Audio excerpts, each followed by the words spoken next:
અત્રે ઉપસ્થિત મહેમાન શ્રી, પ્રિન્સિપલ સર, ગુરુજનો તથા વહાલા વિદ્યાર્થી મિત્રો, આપ સર્વેને મારા પ્રણામ. શાળાનો છેલ્લો દિવસ બોલતા જ જાણે ધ્રુજારી છૂટી જાય. બાળ મંદિરમાં શાળામાં મૂકેલો એ પહેલો પગ અને આજે ધોરણ 10 સુધીની સફરમાં મૂકેલો એ છેલ્લો પગ, આ બંને પગલા વચ્ચેનું અંતર એટલે કે સ્કૂલ લાઈફ. મેં મારા ભણતરની શરૂઆત આ જ શાળામાંથી કરી. આ જ શાળામાંથી બાળ મંદિરથી ધોરણ 10 સુધીનું સમગ્ર માર્ગદર્શન મેળવ્યું. મારી તમામ સફળતાઓમાં સૌથી મોટો ભાગ આ શાળાનો છે. હું નરોડા કેળવણી મંડળ સંચાલિત સમસ્ત સંસ્થાને આભાર માનું કે જેઓએ મારા જેવા તમામ બાળકોને આદર્શ ભવિષ્ય માટે આ સંસ્થાની રચના કરી અને તેઓનું ભવિષ્ય ઉત્તમ બનાવ્યું. દરેક વિદ્યાર્થી પોતપોતાના કૌશલ્ય પ્રમાણે અલગ અલગ ક્ષેત્રોમાં પોતાની સફળતા પ્રાપ્ત કરે છે. શાળામાં રહેલી એ સુંદર બિલ્ડિંગ, રમતગમતનું મેદાન, આ સાંસ્કૃતિક હોલ, કોમ્પ્યુટર લેબ, લાઇબ્રેરી આ વગેરે વિદ્યાર્થીના જીવનમાં સફળમાં એક સહાયભૂત બને છે અને શાળાનું વાતાવરણ જ વિદ્યાર્થીની સફળતામાં સૌથી મોટી ભૂમિકા ભજવે છે. આજે મને યાદ આવે છે વિમલ સરનો એ રણકો. મિત્રો, એ હાકલ એ સમયે કોઈને નહોતી ગમતી, પરંતુ જો એ હાકલ ન હોત તો કદાચ હું અહીંયા બોલવા સક્ષમ જ ના હોત. ધારા ma'am, Hemanshi ma'am, Divya ma'am કે જેમણે અંતરગોળ અરીસાને અમારી સામે રાખી અમારી ઊંધી થઈ ગયેલી જિંદગીને કેવી રીતે સીધી બનાવી તે શીખવ્યું. કેવી સરે માત્ર ગણિતના દાખલા જ નહીં પરંતુ જીવનનું ગણિત સોલ્વ કરવા કઈ મેથડ વાપરવી તે અદ્ભુત રીતે શીખવ્યું. મનોજ સર, સતીશ સર એ ફક્ત કેમિસ્ટ્રી નહોતા શીખવતા, જીવન આડે પાટે ન ચડી જાય તે માટે કયું કેમિકલ ક્યાં વાપરવું તેવું તેમને શીખવ્યું.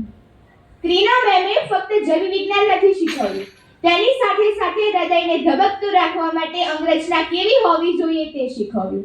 આ તમામને યાદ કર્યા ત્યારે આપણી માતૃભાષા અને રાષ્ટ્રીય ભાષા એવી ગુજરાતી અને હિન્દીના શિક્ષકોને કેમ ભૂલાય.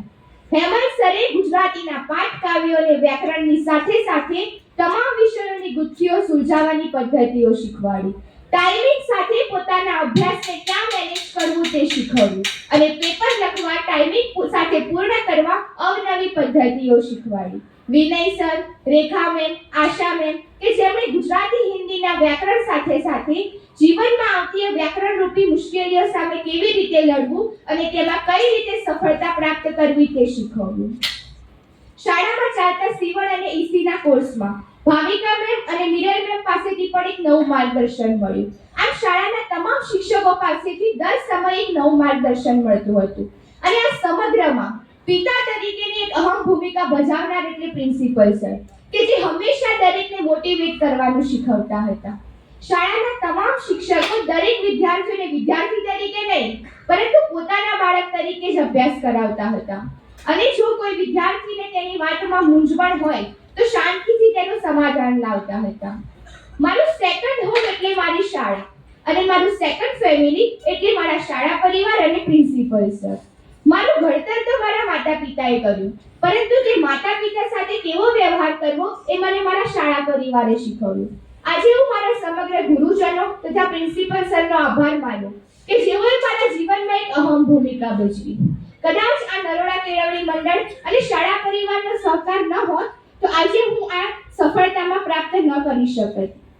હું તમામ સફાઈ કર્મચારીઓનો પણ આભાર માનું કે જેઓએ હર હંમેશ અમારા વર્ગખંડો અને બેન્ચોને સ્વચ્છ રાખી અમારા સૌની તંદુરસ્તીનું ધ્યાન રાખ્યું.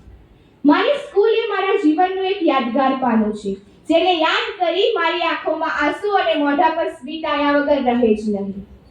હું મારા ગુરુજનો અને પ્રિન્સિપલ સરને એટલું જ કહીશ કે જે શિસ્ત, સંસ્કાર અને શિક્ષણના પાઠો આપે અમને શીખવ્યા તે અમે હંમેશા જીવનભર યાદ રાખીશું. ચાલુ ક્લાસે નાસ્તાનો ડબ્બો ખોલવો, છેલ્લી બેન્ચ પર બેસવા માટે ઝઘડવું, છેલ્લી બેન્ચ પર બેસી અવનવા ડ્રોઈંગની દુકાન ખોલીને ચિત્રો દોરવા, પ્રાર્થનામાં કાળી આંખ કરીને ફ્રેન્ડને હેરાન કરવા, ટીચરના એક વેરી ગુડ માટે હંમેશા તરસવું. આ તમામ બાબતોની બેસ્ટ મેમરીઝ બનાવનાર એટલે મારા મિત્રો. હું આજે મારા સમગ્ર મિત્રોનો પણ આભાર માનું કે જેઓએ મને આ શાળાના સમયમાં એક યાદગાર પળો આપી. આજના શુભેચ્છા કાર્યક્રમ રાખવા બદલ હું શાળા પરિવારની ઋણી છું. આજે હું સમસ્ત મહેમાન, ગુરુજનો તથા પ્રિન્સિપલ સરને આશીર્વાદ માંગીશ કે આપ સર્વે અમને આશીર્વાદ આપો કે અમે સૌ પોતાના પરિશ્રમ સાથે સફળતા પ્રાપ્ત કરીએ. વિદ્યાર્થી મિત્રો, શાળા પરિવાર આપણી સફળતા માટે હંમેશા પ્રયત્ન કરે છે. એ આપણી સફળતા માટે હંમેશા પ્રયત્નશીલ રહે છે. આજે આપણો સમય છે. હવે આપણે કંઈક કરવાનો સમય છે. આજે આપ સર્વે મને એક પ્રોમિસ આપો કે આપ સર્વે ધોરણ 10 ની બોર્ડની પરીક્ષામાં ખૂબ સારી મહેનત કરી અને શાળાનું પરિણામ 100% આવે તેવો પ્રયાસ કરશો. અંતે હું અદિલ મંસૂરીની આ પંક્તિ દ્વારા એટલું જ કહીશ કે આ પરિચિતોને ધરાઈને જોઈ લેવા દો. આ પરિચિતોને ધરાઈને જોઈ લેવા દો. કદાચ આ હસતા ચહેરા અને મીઠી નજર ફરી મને જોવા મળે કે ના મળે. Thank you.